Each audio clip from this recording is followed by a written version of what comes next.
I found out, my wife of 17 years cheated on me. History, married 17 years with no children of our own. She's been divorced once and had 2 daughters that I helped to raise, now 28-23, prior to our marriage. We've really only had minor bumps and issues, in my opinion. We've had an open door type of communication with each other. Whether it be work issues and venting, or sexual issues, or just how we are feeling. Often we will just talk on the couch about life and philosophy in general. I've felt that we had a great connection and a pretty heavy, fulfilling sex life. We are both in good shape and maintain a healthy lifestyle.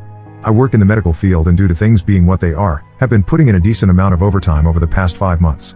She works in a legal consultancy and has been WFH for the past 5 months. Which has made things a bit distant, but on our days off we are tight. Changed the filter on the Dyson fan in our bedroom last night.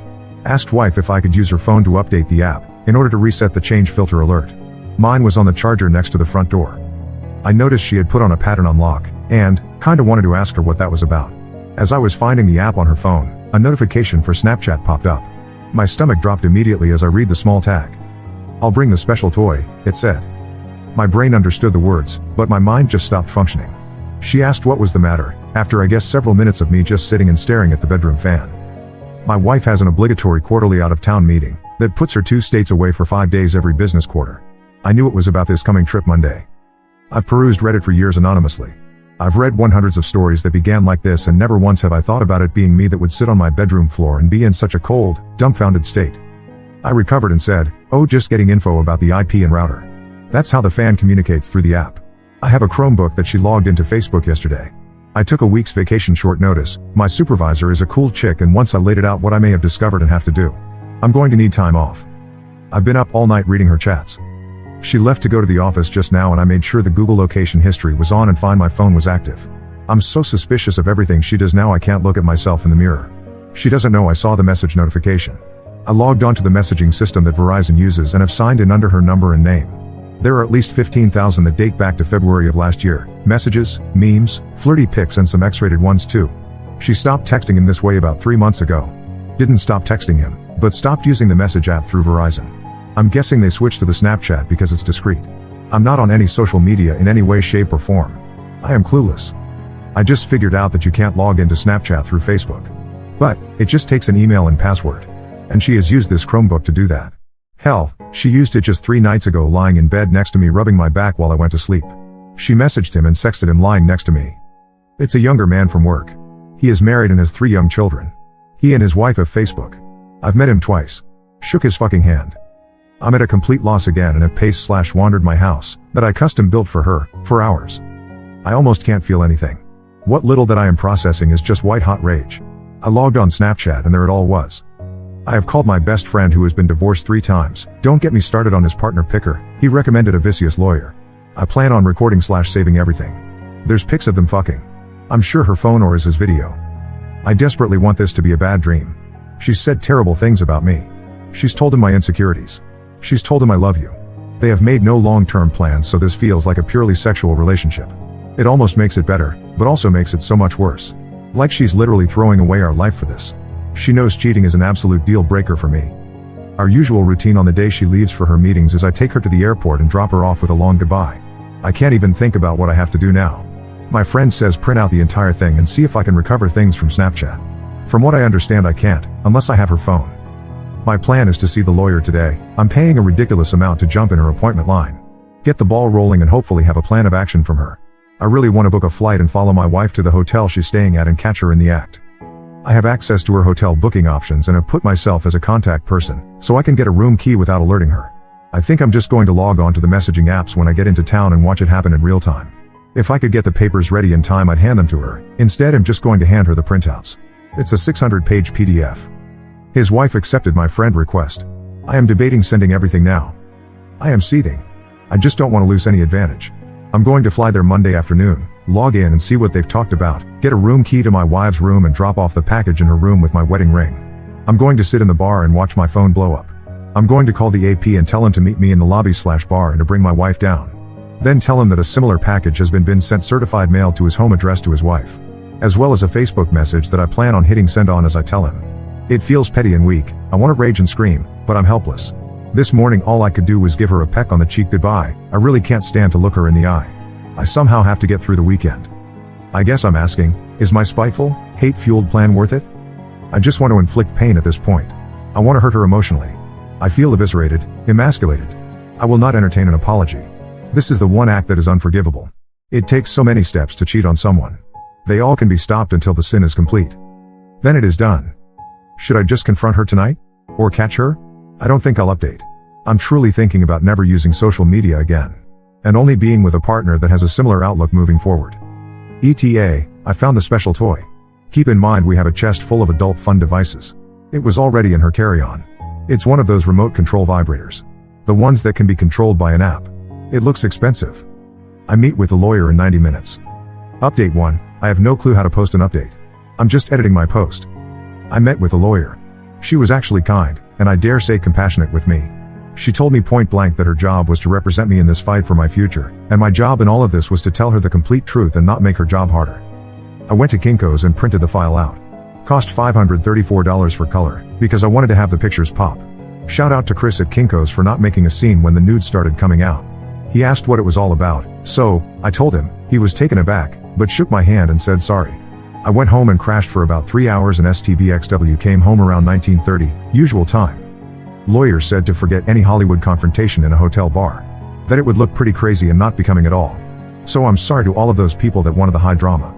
She's right ultimately. There's 2 routes to take with divorce, contested or non-contested.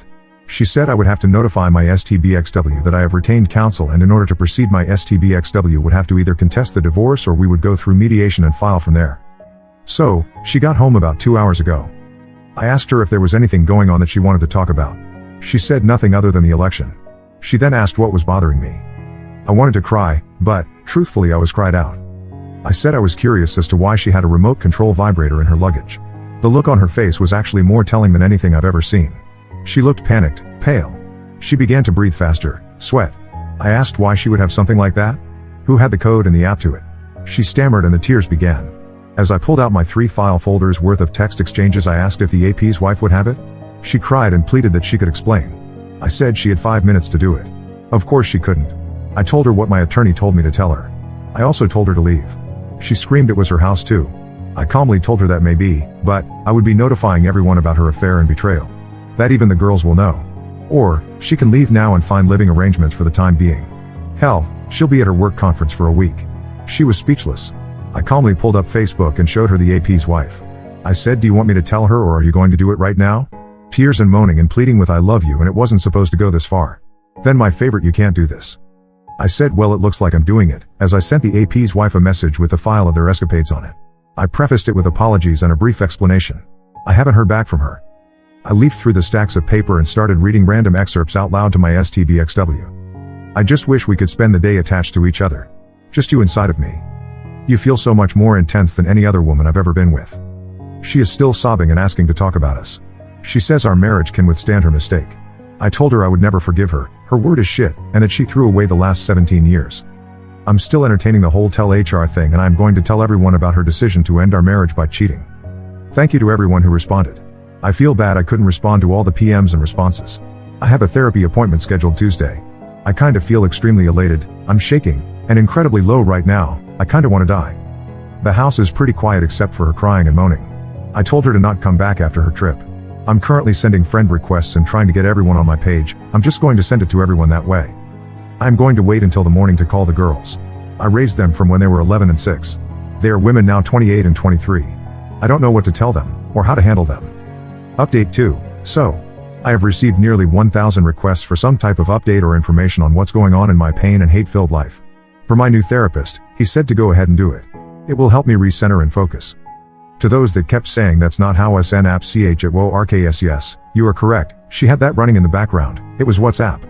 I don't really give a shit, I saw it. I again need to thank Dyson for their app and the kick-ass fan I got from my brother-in-law for Christmas. Here goes. I'm going to give a deeper background on our situation to help with some perspective on why I feel the way I do. My original post was pretty much a stream of consciousness and felt as disjointed as I did then. I went to college in Las Vegas in the mid-90s. I graduated in 1999. I had a blast there. I got around, fucked. It was during this formative time I decided to never marry. It was slash as an outdated concept that essentially removes your agency, and I definitely did not want children. When I graduated with my degree in nursing, I quickly excelled in cardiovascular intensive care. I moved home to Texas in 2001 and pursued my master's degree to be an advanced practice RN/nurse practitioner with a specialization in CV surgery. While I was achieving this, I decided to pursue medical school and shifted coursework to fill in what I needed to apply. It was then that I met my STBXW. She was a short, chubby, I believe the kids today would say thick, red-headed firecracker. We met in a code. It was intense, both the attraction and the dating. We were saying I love you within 3 months. She was a mother of 2, remember, I wanted to be child-free, that had been divorced for about 2 years. She was just getting out of an on-again off-again relationship when we met. We dated for about 2 years and she slowly introduced her daughters to me, age 11,6. She sat me down one night and gave me a pretty heartfelt but pragmatic talk about us, or where we were at the time, and what she needed/expected from me, or any other partner. Essentially, she said it was time to either get married or move on. I was still pretty anti-marriage and she respected that. She was telling me this to give me a chance to think about us and what the future looked like. She had a pretty good point in that we were living together 8 months, and even had each other as persons to notify in an emergency. She joked that all that was missing was having each other on our insurance. It was a good honest talk and we agreed that we would continue on for a bit more, but I would ultimately have to make the decision. 2 weeks later, I had an acceptance letter to a medical school about 2 hours away. I was ecstatic and crushed at the same time. I had just had my 26th birthday and was about to accomplish a huge life goal. Then I realized I'd never see her or the girls. My self-doubt got the better of me. Being a medical student, then resident, with a fellowship was going to be a roughly 7-year process. All the while, I could not make the money or support the lifestyle we had grown accustomed to. I thought about the prospect of at least 7 years of loans, debt, and work, and losing her. So I declined and switched back to a master's in nursing administration. We got married in July of 2003. It was an intimate and personal ceremony with just immediate family and friends. While my parents adore the girls, rightly so, they have always been standoffish with STBXW. On Monday, when I told my parents what was happening, and that there was a real possibility the girls could stop being as prevalent in their life as they have been, they told me that they felt that STBXW was damaged goods being married prior to and forcing me to compromise. That really hit home, and to a certain extent they were/are correct. After I graduated, I didn't want to be a manager or director. I'm a hands-on guy that likes taking care of patients. The hospital I was at offered a certification in ECMO and a perfusionist credential. It was a highly competitive application, but I got in. For the past 11 years, I have been doing ECMO and all things related. I have had a blast and it has been challenging as well as heartbreaking at times. My STBXW decided about 5 years ago that being an RN on the floor had run its course and she wanted a more 9-to-5 job that did not involve patients or drama. She got on through a friend at a multi-state legal consultancy that specializes in medical legal suites. She abstracts data from patient charts and presents it in the manner requested. So that's the setup. On Saturday morning, D-Day +2, I only slept a few hours. I had dark, disturbing thoughts regarding my future and life. I had, still do, thoughts and scenarios of death and violence upon them and myself. I was in the kitchen making breakfast, eggs and toast, when she walked into the kitchen still bleary-eyed. She asked if I would make her some. I threw it in the trash in front of her. I then proceeded to load up my record player and play music from my youth at an uncomfortable volume to prevent her from trying to talk to me. Real mature, I know. I began pain shopping big time, reading the printout in chronological order. I do and I don't recommend it. By the afternoon I was done with Black Flag and Danzig. I was listening to Torch, breakup songs by Chris Isaak and Ray LaMontagne. She approached again. This time she was almost indignant, asking what purpose notifying the AP's wife served. I stared at her for what felt like an inappropriate amount of time, a bit dumbfounded. I told her point blank that at least she, AP's wife, would get the chance to make an informed decision about her future instead of compromising and sacrificing for someone that would betray them so selfishly. I guess my message to the AP's wife was received and things were not good for him. She sat down on the couch and began to tear up and sob. I told her I was cried out, or more correctly I was so numb that I will do that later, when I am done doing what needs to be done. She asked timidly, all indignation, bravado gone from her voice, what else I had to do. I told her to ruin your life and give you the pain I have now. I told her that if she had any respect for me or love for me, she would open her phone and show me everything. She refused and said that it didn't matter and all I would do is hold it against her. I said, there was a part of me, the completionist in me, that wanted to know. She refused and went to the guest bedroom. I found her HR, new hire paperwork from her company. They have a corporate compliance line and I called and left a detailed message. They, STBXW and AP, had discussed client information that also had protected health information with an unsecured, non-approved messaging system. I also informed them that she was his acting supervisor on 2 projects over a certain time that corresponds with the sexually inappropriate messages. Lastly, I said that they both used their subsidized phones to transmit pornographic materials, pics, sexting, videos. That was a big no-no as well. My whole life, I have viewed myself as a peaceful and rational man. This has broken that part of me. I don't know where all of this anger has come from. I am somewhat worried. Like, will it stop? I know in the long run, to get over this I will have to accept her apology and forgive her for her mistakes. I just don't know if I am capable, and it is worrying to me. That evening I continued to notify family and friends of the situation and her actions. I called a physician friend and requested a favor for a checkup and an STD check. He had questions, I answered. My eyes got heavy around 8. Sunday D-Day +3, I decided to drive to see the girls. They are about 3 hours away. The youngest is still in college for another semester, maybe longer, thanks 2020. I have been having pretty extreme feelings about them since this began. I have formed a respectful, friendly relationship with them, but not much of a fatherly one. The oldest especially. We are cordial, but there is always that "you're not my dad" vibe between us. The youngest, not so much, but when they are together, it gets more prevalent. I left early Sunday around 5 a.m., arrived at their condo, their father pays for it, just after 8:45. I had kolaches and good coffee for them. They were immediately worried about their mother before I said anything. I told them point blank the situation and that their mother would probably be moving in the next 3 to 6 months. I can honestly say it was best to do and say this in person. I told them everything. They were disappointed in her. I then told them that I wasn't there to get them to take a side, but they were adults in a special circumstance within our relationship, and if they decided they didn't want to interact or have a relationship with me, that was okay. I would be somewhat let down, but also relieved. I told them, however, that our relationship or lack thereof should not interfere with their grandparents, my parents. They both agreed that they would like to definitely keep in touch with the grandparents. I left there around 11 and headed home. I stopped at my best friend's house and cried a little. I had essentially helped to raise them as best I could. Their father was absentee most of their childhood and started another family 6 hours away. My best friend decided that I had drank enough the past 72 hours, and I needed to sleep. I crashed at his place that night. I had noticed STBXW had been blowing my phone up after I had left the girl's place. Oh well, I was too tired and in too dark a place to care. Monday D-Day +4, I arrived home around 8 and noticed her Porsche was still there. I thought for a moment that she Ubered or Wazed to the airport. No, she had not. She was up and had breakfast made. She asked me to sit down and eat with her. I did. She asked how it tasted. I told her like static. I told her I've had a hard time tasting and feeling anything other than bitterness and anger for the past 5 days. She had called in sick at work and did not leave for her quarterly meeting. She tried to start talking about how worried she was for me and that she loved me so much. She had gotten a call from her oldest yesterday around noon and they were deeply disturbed by her behavior. I laughed. As I did it, I realized it was not a funny laugh. It had a manic kind of feel to it and took me aback. I said, "Oh, you love me so much you have a 1.5-year affair behind my back. You love me so much you fucked some other married man. You love me so much you pissed away nearly half of my life because." She had never given me a reason as to why she did it. I told her that, and it made it so much worse. I went to the liquor service and pulled out the bottle. The bottle was an 18-year Glenfiddich that my grandfather bought for us when we got married. It has been / was our tradition to have a small sip on our anniversary night and remember that things get better with time and patience. I chugged the remainder of it. It was about a third of the bottle that was left. I said, sorry I didn't offer her any, because she did not deserve any. I went to the bedroom and began pulling all of the pictures off of the wall that had us or her in them. I placed them on the kitchen table. She had left. My attorney, or rather her paralegal, called to notify me the petition for divorce was ready, and I needed to sign off on it before it could be filed and STBXW would be served within 10 business days. I read it quickly, while very buzzed on premium scotch. E signed and pressed send. I also got a message from the AP's wife. She reluctantly thanked me for this horrible but good revelation. She declined to speak with me, but wanted to message me to tell me.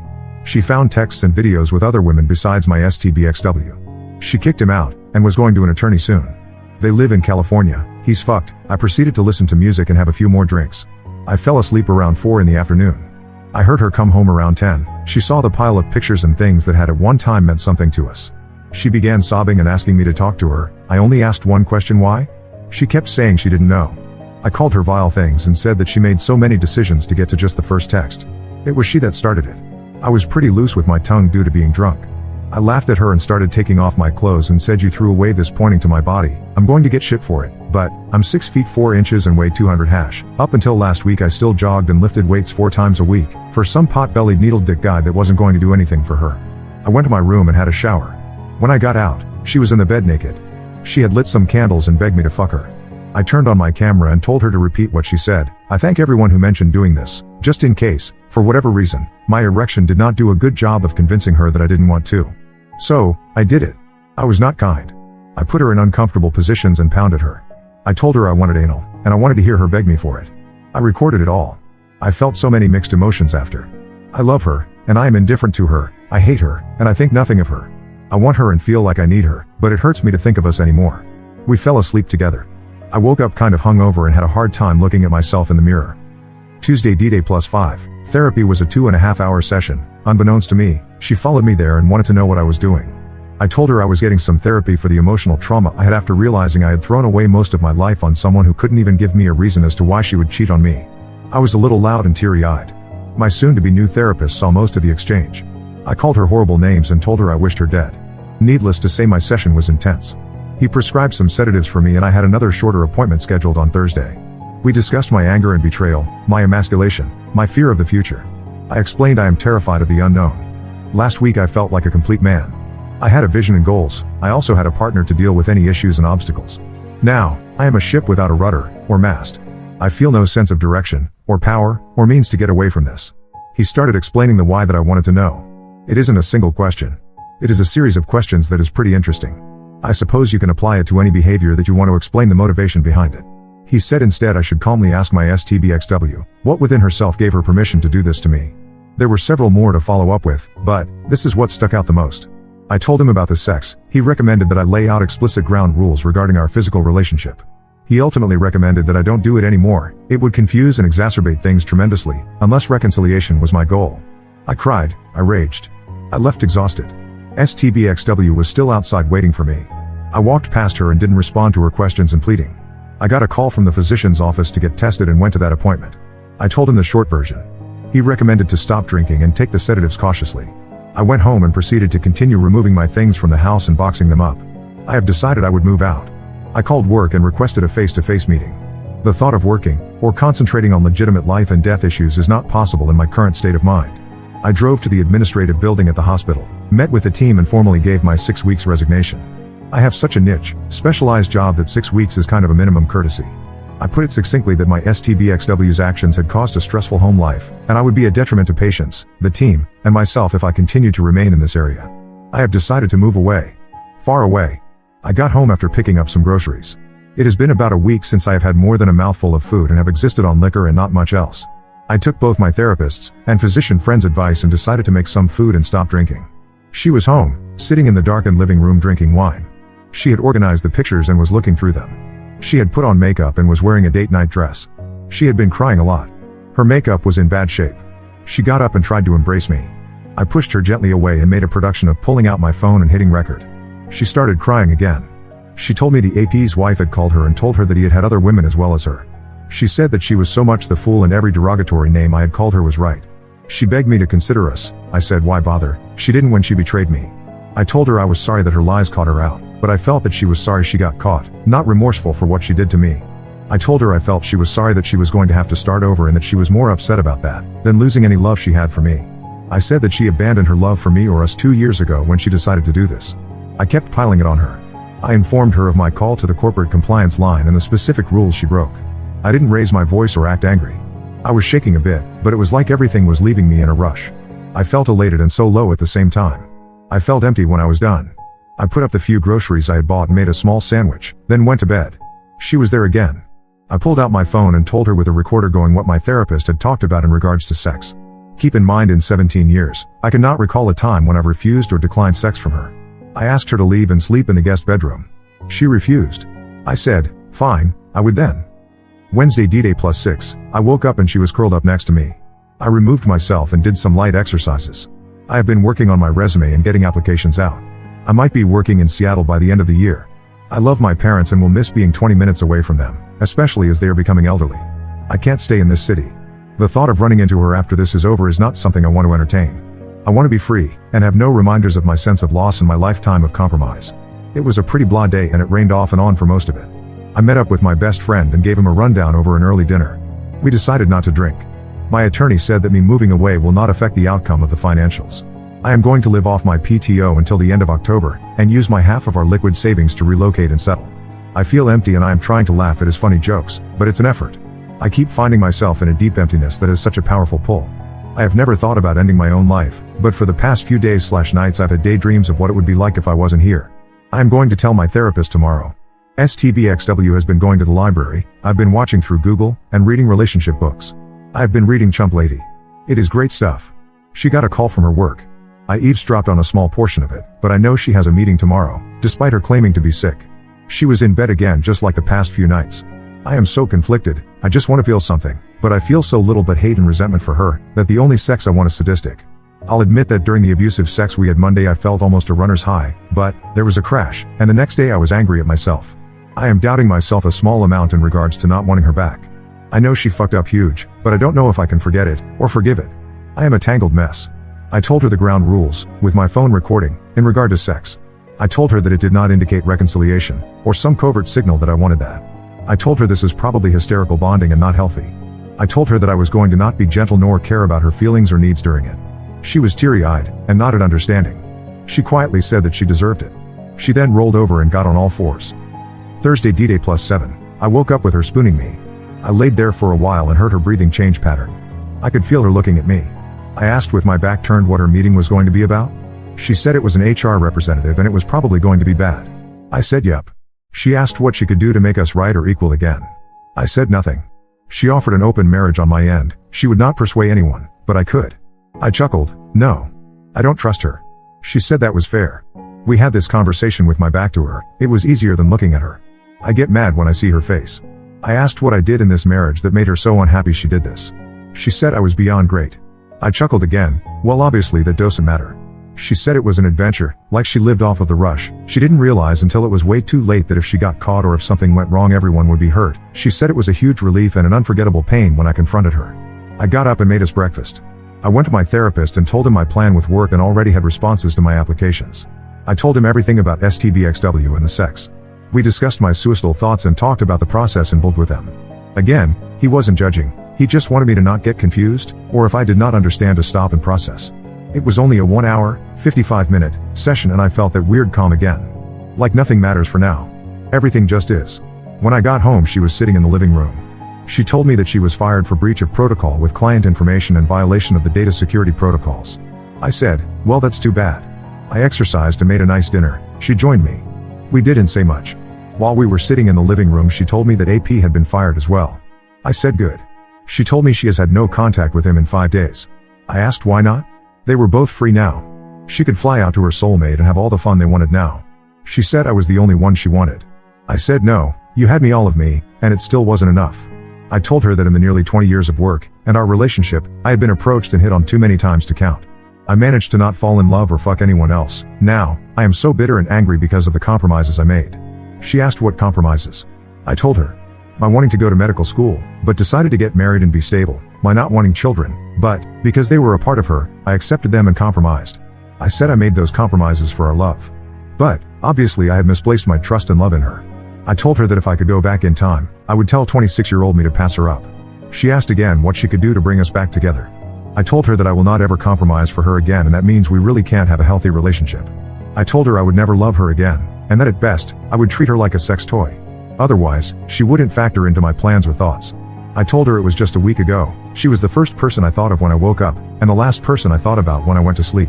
Now it hurts too much to think about her. I am going to walk away from this. I feel like it is starting to constantly remind me of things. I cannot thank those kind people I could chat with and who shared their pain and stories that have helped me. This has been on a whole, a good thing for me to do, but I keep replaying things and feelings I'd rather just walk away from. I remain confused about what I want. I don't know if I will ever be 100% about anything with her ever again. I have bi-weekly appointments for the next 4 weeks with my therapist. Update 3. Sorry good people. My inner Hemingway is not back. I'm afraid this isn't going to be nearly as tawdry or visceral as my beginning of this beautiful disaster. Well, it's been an interesting 5 weeks. I've discovered more. I moved out about 3 days after my last update. STBXW constantly texts and leaves notes on my apartment door and car. I told my lawyer who offered to write her a stern cease and desist letter. I'm contemplating it. My therapist has complimented me on my progress and is confident I can manage the anger, despair, and depression I initially felt. I agree. My STBXW and I had sex one last time the night before I moved out. I told her again in no uncertain terms it meant nothing and would not make me change my mind about reconciliation. She says she understood, but, with the constant attempts to communicate I'm not convinced. She was served notice of the filing for divorce petition the first week of October. The love bombing and attempted hoovering has been borderline psychotic. The earliest hearing is maybe January. If she stays true to her word, it will be quick.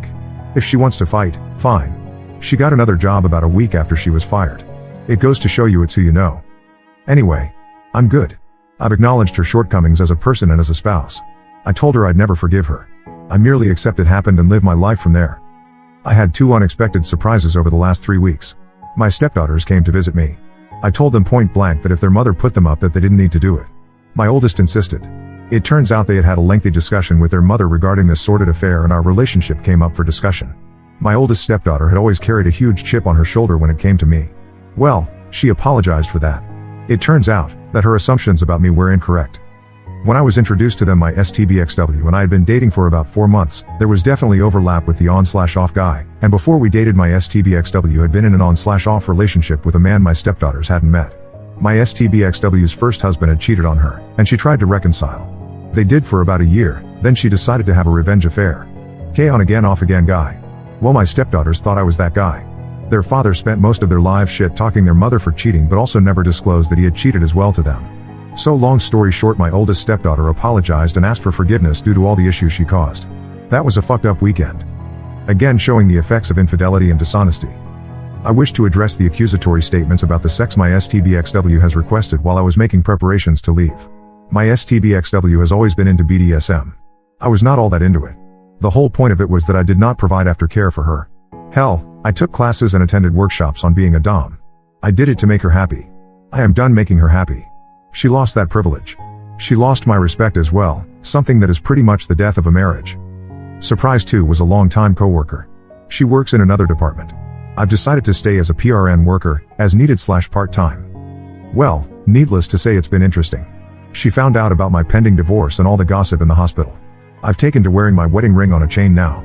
I told her after she insisted she take me out for a drink that one way or another I wouldn't be around for a lot longer and had zero interest in any type of relationship. She just smiled and squeezed my hand, then told me that she had no intention to be with me forever. She just wanted to fuck my brains out and try me on. She's been spending the night a couple times a week and it is something I've enjoyed. She even helped me pack my carry-on and dropped me off/picked me up at the airport for my interview in Seattle. I crushed that interview. I got a call from a travel agency that also had numerous opportunities for me. I kind of like the option of the travel gig and just crashing at my parents' between contracts. I'm not certain of what I want to do. It's oddly terrifying to not be responsible for another person and be this liberated basically instantly. My lawyer said that there is no alimony nor spousal support. She also said that it's a no-fault state, so infidelity doesn't affect the actual divorce. However, infidelity with proof does affect the division of assets. She said it might even swing up to 70-30 my favor. The sale of the house is inevitable. I asked her realtor to run comps and it will be a substantial amount. Not enough to justify 17 years down the drain, but I'm contemplating a 3-month European tour. I'm feeling again and it's been fairly positive. I'm not in the best of places, but definitely not as bad as I could be. Thank you Redditors. Some of y'all's chats were amazing, coupled with therapy. This is my last update. I'm going back to lurking anonymously. I hope I never have to post again.